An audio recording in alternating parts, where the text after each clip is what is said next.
Y'all know I can't stand bad journalism. Y'all know I've called out other black-owned and black-targeted media for doing a horrible job. We can add Vibe Magazine, and I don't even know what the hell Vibe, I don't know, but it ain't black-owned. I don't know if it's black-targeted. I have no idea what the hell it is. But I can say this here. What they are reporting now is really shameful. So this was yesterday on The Breakfast Club when Dame Dash was on the air, and he said this. So every time I was launching something with my family office, he sent a letter saying that, you know, I'd owe the money, but it was my family office, but it muddies the waters.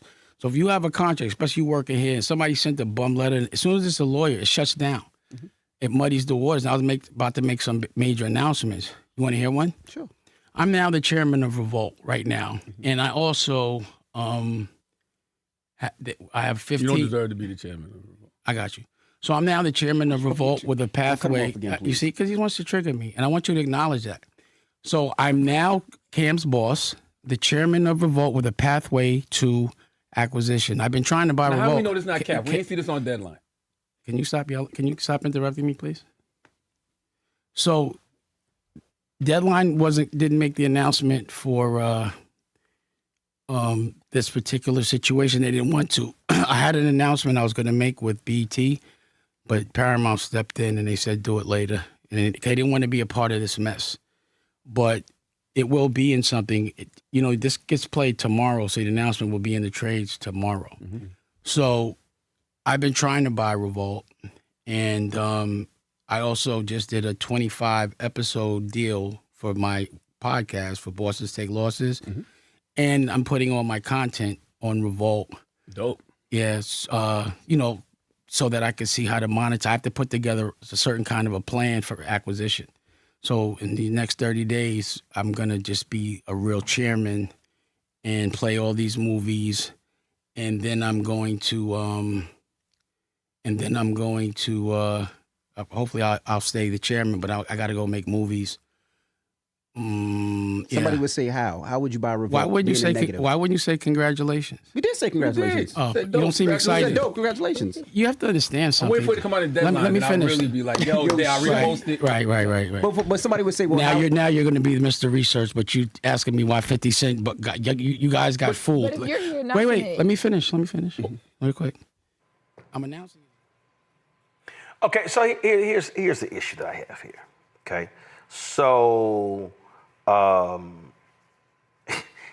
he goes on and says that he's the chair. Vibe publishes it. Does Vibe call Revolt? Nope. Does Vibe confirm the story with Revolt? Nope. Vibe still has the story up. Even though Datavio Samuels, who is the Revolt CEO, literally says,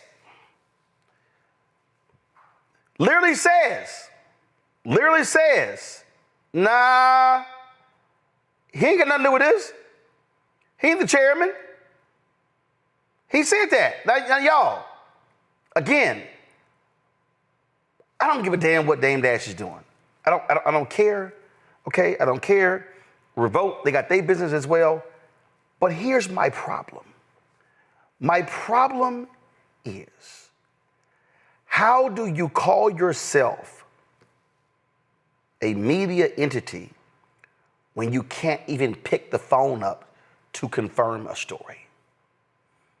See, I got a problem with black-owned or black-targeted media doing awful journalism.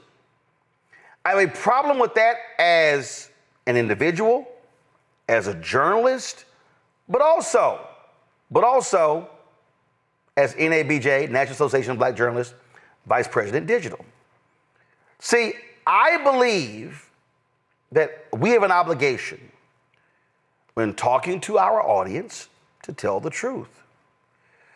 I got a problem when We have folk who are supposedly doing this, and you can't even pick up. Now understand this here. Now go to my iPad. I want to show you. I'm gonna walk y'all through something. Dash will remain chairman for 1 month, effective immediately.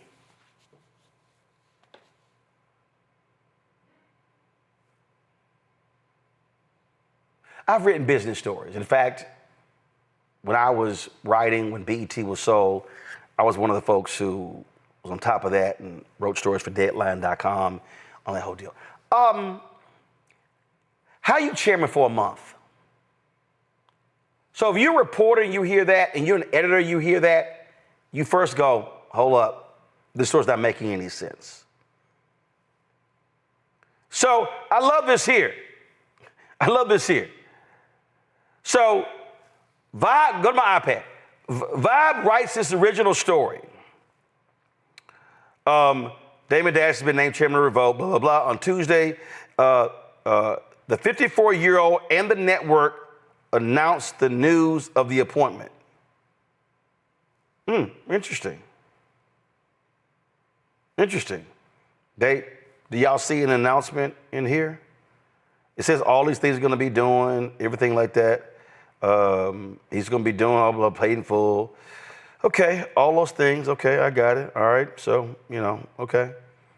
Now, the Revolt CEO talked about a content partnership. A content partnership, y'all, is not chair of the company. Now, this is what's stupid to me. Look at this last quote, last comment. Vibe has reached out to Revolt for comment. Okay, this is when you know your story is shit. Okay? Let me give y'all some basic journalism.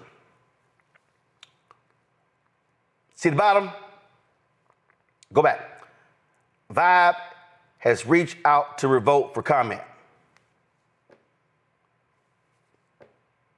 That's the last paragraph.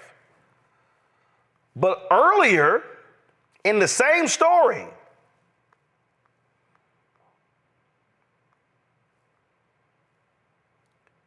it said, this is the second paragraph.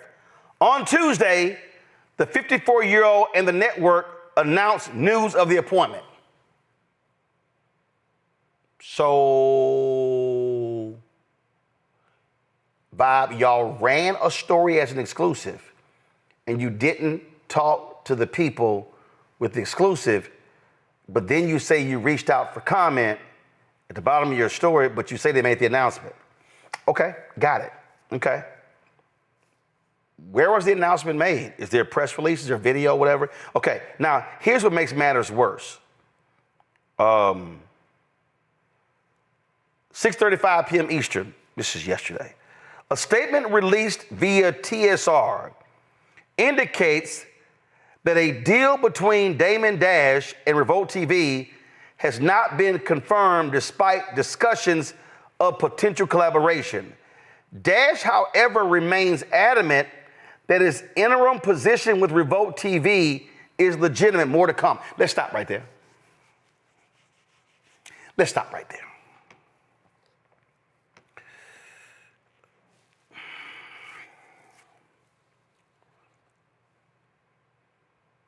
You literally say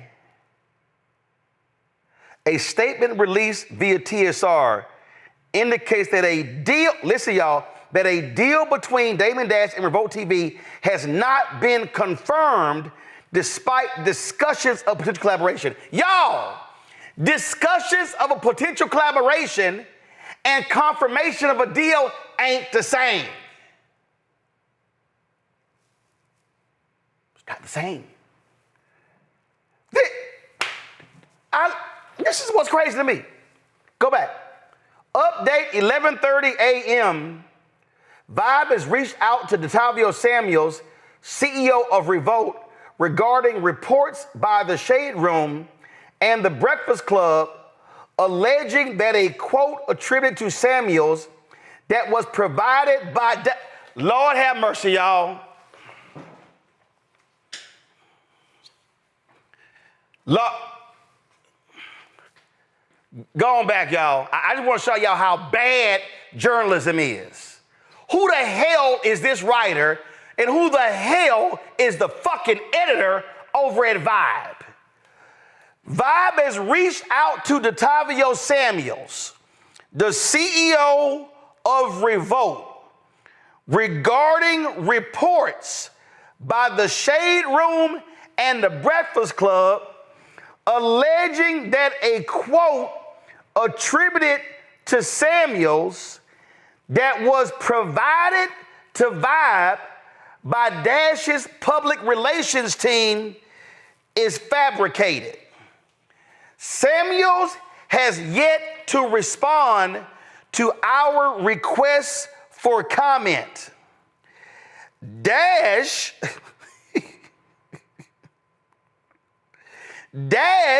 says he stands firmly behind the quotes and statements provided to Vibe in our original reporting. So let y'all. So Vibe writes a story that comes from Dame, that has a quote from the Revolt CEO from Dame, and Vibe types it up and then says at the bottom, we tried to reach Revolt, but at the top of the page, they call this an exclusive. Let me tell y'all what this is. It's an exclusive press release.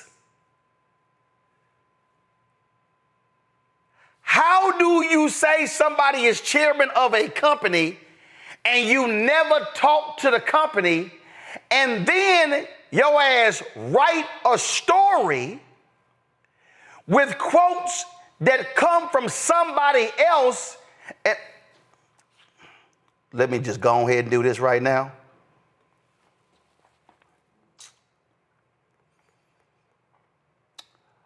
He gonna be the chair.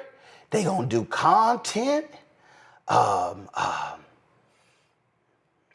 just gotta show y'all this one here because I can't believe I saw this here. He got all this stuff by paid in full. Okay, fine. Okay, but this is what's stupid to me. And this is why the reporter should be fired. The editor should be fired. This is what it says. Revolt TV CEO Detavio Samuels spoke on the network's partnership with Dash and America New Network, expressing his respect and admiration for Dash's track record as a visionary. As the CEO of a media company dedicated to hip-hop culture and the diverse creators and consumers who drive it, it made sense to do business with Dame,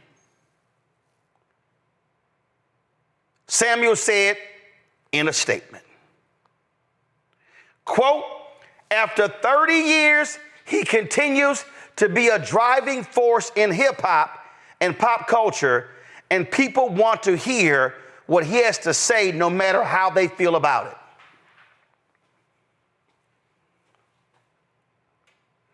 When you say somebody said in a statement, that means your ass got a copy of the statement. That means it's been emailed to you, it's been texted to you, it comes from him directly, it comes from the publicist, it comes from the comms team, it's posted on Revolt's official Instagram, any social media accounts, or the CEO's account or LinkedIn. That ain't posted nowhere. And y'all asses wrote a whole story quoting a CEO of a company, a black-owned company, saying as a statement, but you got the statement from the very person who announced that he was the chairman, and you ain't confirmed that nowhere. See, I told y'all. I keep telling y'all the problem I got with these so-called black targeted and black-owned media people who got shitty, piss-poor journalism. They don't call nobody. They don't research shit. They just type it up, slap it on a website, put it on social media, and folks run with it as if it's the truth when it's not the damn truth. And I done called out a whole bunch of, y'all know, I called out Black Enterprise before. I called out The Root. I called out News One. I called out Blavity. I called out Essence. I call them out. The reason this is piss poor and the reason this is shameful is because black people expect media companies to actually report what's true. And so what then happens is somebody posts something and all of a sudden it boomerangs. Remember, I told y'all when Newsweek did that story saying Biden cut $35 billion from HBCUs. And man, when they dropped that cover and it spread like wildfire, I saw the story and I knew it was a lie. And there were several prominent African Americans who reposted that cover story, mad, pissed off. And I called them. I said, take that bullshit down because Newsweek is lying. Newsweek got the reporting wrong. NBC News got the reporting wrong.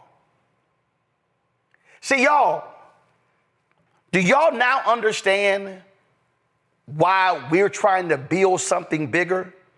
Do y'all understand that we are literally completely reformatting BlackStarNetwork.com to be a news portal? Do y'all understand why when I'm talking about contributing? Because we want to hire real damn journalists who know how to pick the phone up, who know how to research. Because what we can ill afford as black people is the bullshit that you're seeing in this Vibe article. What we can ill afford are seeing black-owned or black-targeted outlets rewriting the stories of white media and slapping their bylines on it, and then you read it thinking, oh, this must be true. No, I've made perfectly clear in my entire career that, listen, most of the stuff that mainstream white media focus on, I don't give a damn about.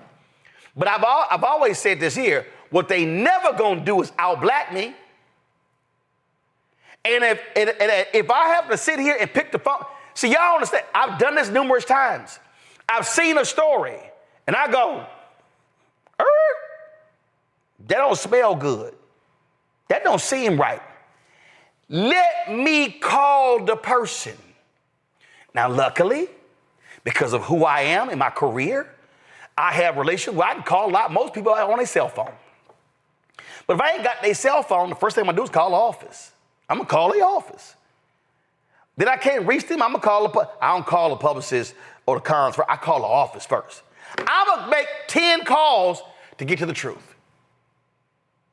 And y'all, it's stuff like this, when these stories get published and black people see it, and I know somebody's sitting here going, damn, Ro, this ain't no big ass deal. Don't nobody care about Dame Dash or whatever. Y'all missing the whole point. The point is, this is a media outlet that wrote a story based on a lie, that got the reporting from one person, the person who's supposedly the chair. Anybody, if somebody came to me with these basic facts, this is what Roland would say. Dame Dash, you're gonna be the chair of Revolt? How are you gonna be the chair of Revolt when Revolt actually was purchased by the employees? Oh, you didn't really know that. Yeah, Diddy's stake in Revolt was purchased, became an employee buyout. Yeah, I know that because I covered it. In fact, I was aware of the negotiations. If I told y'all who I was talking to, y'all would understand. I was fully aware of the sale as it was happening. I didn't report it because my sources asked me not to, but I knew what was going on. So the first thing, if you have an employee purchase of a company, how you gonna bring somebody as chairman who ain't got no equity stake in the company? I can tell y'all right now, I know the people who were bidding to buy Revolt. Dame Dash wasn't one of them.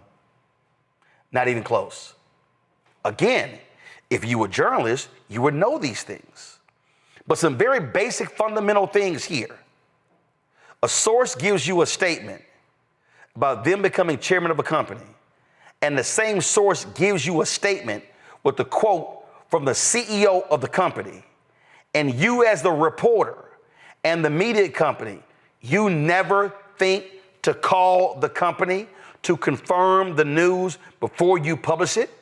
So you rush to publish it and slap exclusive on it, and you ain't confirmed nothing. And then you put at the bottom of the story, Vibe call Revolt for comment. This is a massive failure top to bottom. It's a failure on the part of the reporter. It's a failure on the part of the editors. It's a failure on the part of the CEO, whoever the hell that is with Vibe. But this is the problem that I have, that forget that this story about Revolt and Dame Dash. What happens if this is now a political story, or a voting rights story, or a criminal justice reform story, or a black business story? And I've seen this.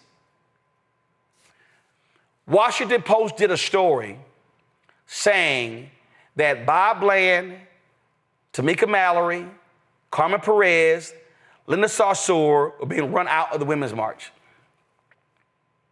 No, they weren't. They had term limitations. So they weren't kicked off the board. But you know what happened? 3 black outlets rewrote the Washington Post story, slapped a byline on it, and people said, well, I saw it here. Remember that story? Biden handing out crack pipes. What right-wing paper writes it, Black Enterprise rewrote it. I hit the Black Enterprise, people say, what the hell y'all doing? It's a bullshit story. Fact check. We as black people, when we know about misinformation and disinformation, what we cannot allow is for our media entities to literally do the exact same thing. And we have to be just as aggressive. If I am going to call out Fox News, if I am going to call out these right-wingers, then I'm also going to call out black-owned and black-targeted media for awful, awful reporting. Enough of this BS, y'all.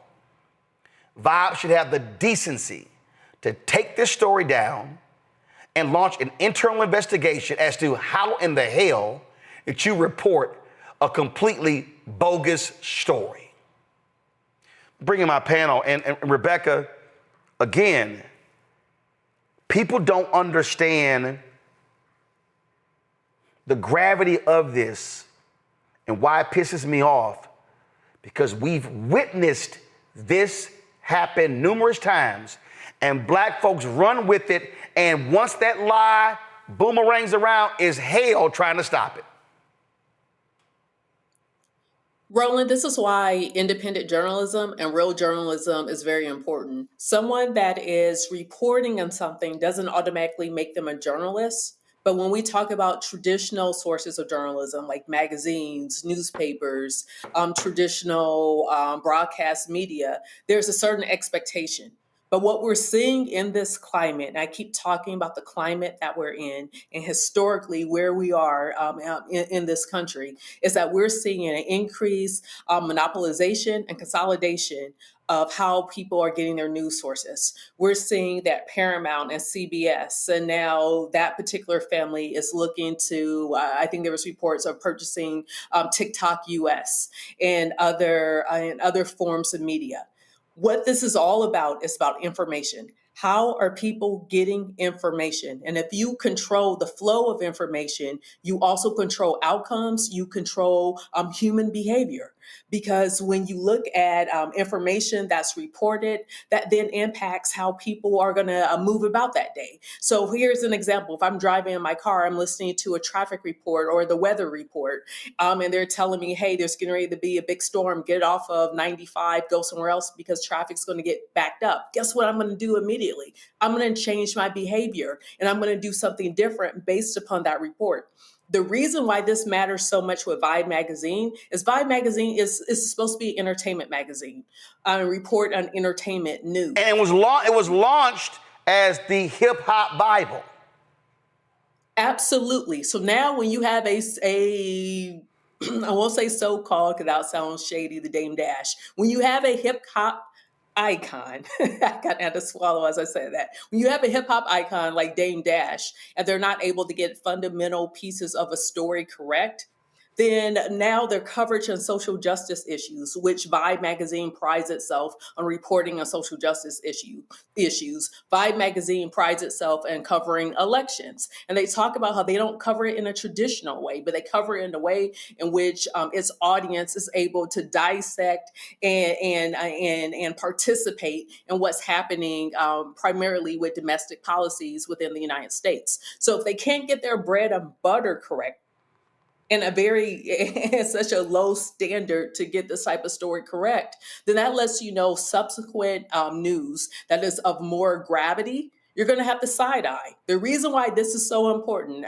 we were talking to the audience last month about why it's so important with platforms like Black Star Network. It's so important with Roland Martin, a daily digital show. Is over the next few years, we're going to see more suspicious information being pushed out as news. I'm letting you all know right now, it's not news. The final thing I would say about this, Roland, is maybe we need to have a telethon talking about what's happening within so-called news in this country and even globally, and use that as an opportunity for people to immediately give money to make sure that you're meeting your goal by the end of the year. I want y'all to go to my iPad right now.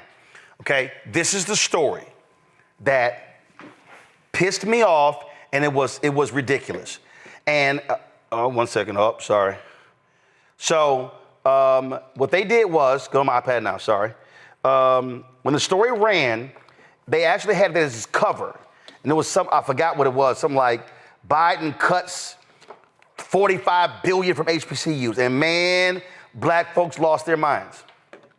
The reason I knew the story was BS, because I was covering the story.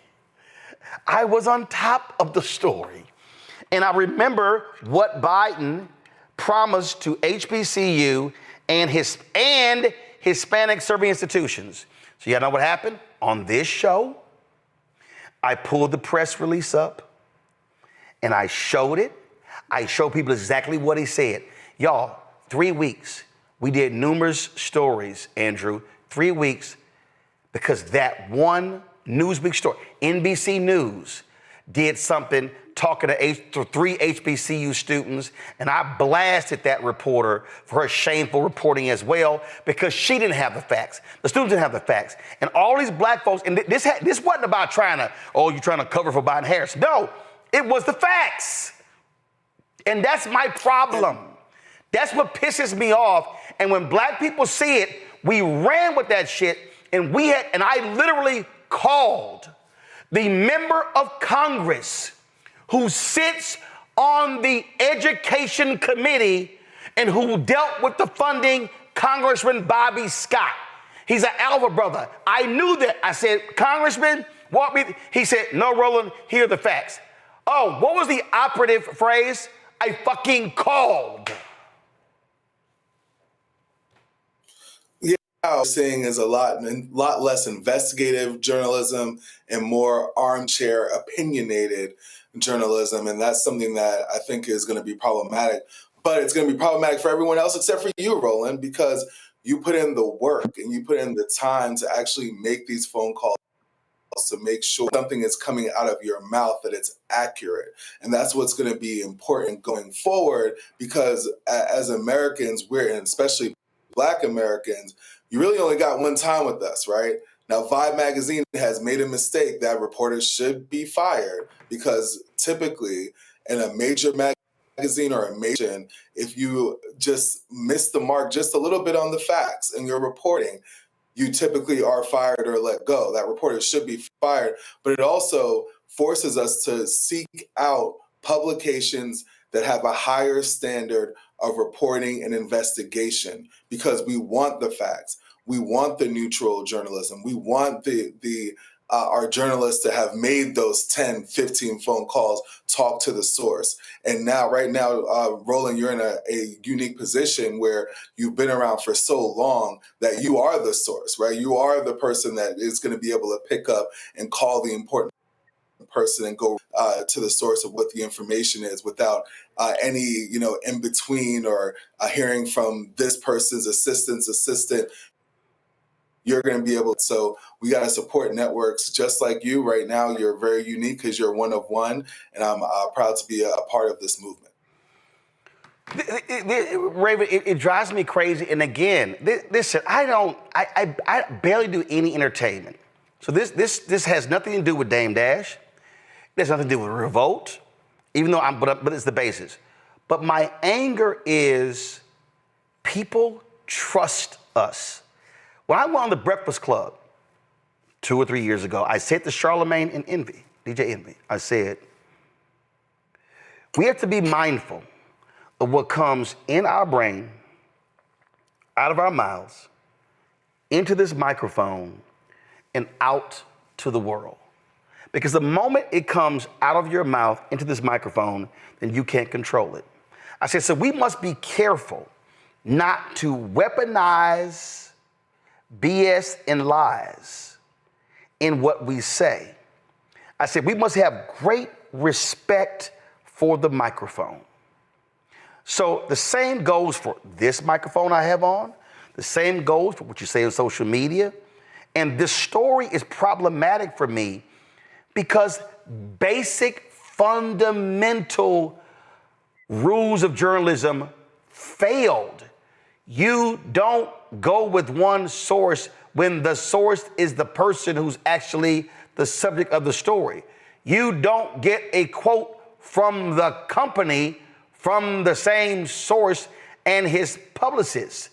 So what you say is, we're not running this story until we confirm it ourselves with Revolt. What you don't do is slap exclusive on it like, oh, you got a breaking news story, when all you now have done is made yourself look like idiots in writing a story saying a statement was released that you never got from the company.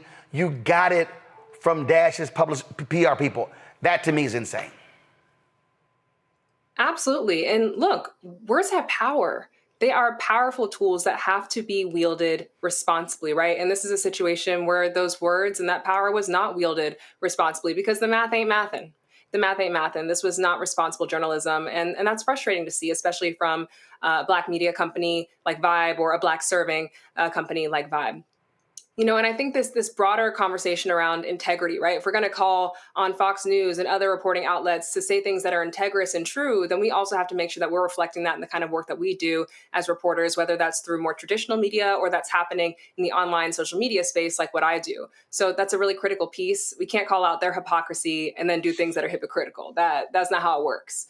But unfortunately, I think because we are living in the era of the attention economy, it doesn't actually matter if what you're saying is true. Of course, it matters in terms of impact, but for the bottom line, for how people are making money, it doesn't. Because at the end of the day, their goal is to get a click, and the goal is to get that ad money, right? To get more eyes on their site. And so if you throw up exclusive, even if the contents of the article aren't integrous or true or lack nuance or what have you, the point is that you got someone to click. Now, of course, this happens in traditional media, this happens on social media, but it's troubling because there seems to be no incentive to not spread mis, dis, and malinformation. In fact, these things are often incentivized if what you're saying is inflammatory enough that you can get people to care and to opt into what you want them to be paying attention to, right?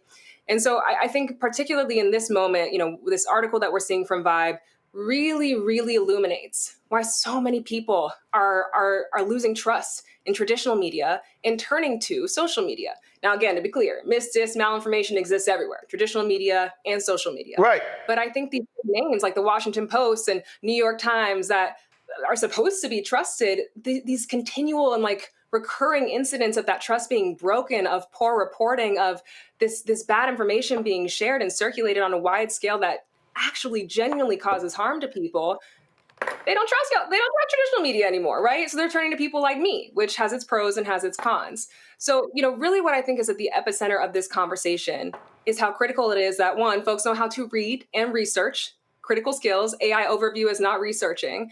And media literacy. Folks have to be able to identify when what they're consuming is credible information and when it's not. And unfortunately, these are skills that so many folks are just fundamentally lacking. So you know what? I don't know who the hell Brooks Education is. This person follows me on Instagram. And I posted about the Vibe thing, and this person goes, there's other things to talk about, Roland. Let's never bring our own people down, especially if it doesn't help anyone do anything. Can someone please follow up? Can someone follow up with Trey Reed's family, please? Well, Brooke, how about you watch this damn show? See, Brooks, you decide to post on a public page, so you get called out publicly. See, when you say silly shit like this here, oh, there are so many other things that we can talk about. Yes, we're talking about disinformation, misinformation. We're talking about media lies. We're talking about bad journalism. And you got a problem with that? Oh, let's talk about Trey Reed's family. The attorney's gonna be on the show tomorrow, Brooks. See how that works? Brooks, I'm explaining to you what journalists do. First of all, we multitask. We cover different subjects. We also email, text, DM, call, do all we can. Because this is a journalism-led show. Brooks, so let me be real clear with you. I'm not a media personality. I'm not a celebrity. I'm not a content creator. I'm a journalist, Brooks. A journalist. A BS in journalism. Graduate of Jack Yates High School, Magnus School of Communications. Reporter, Austin American Statesman, Fort Worth Star Telegram. News director, KKDA Radio and morning anchor. Managing editor, Dallas Weekly. Managing editor, Houston Defender. Managing editor, Chicago Defender. Contributing editor, Essence.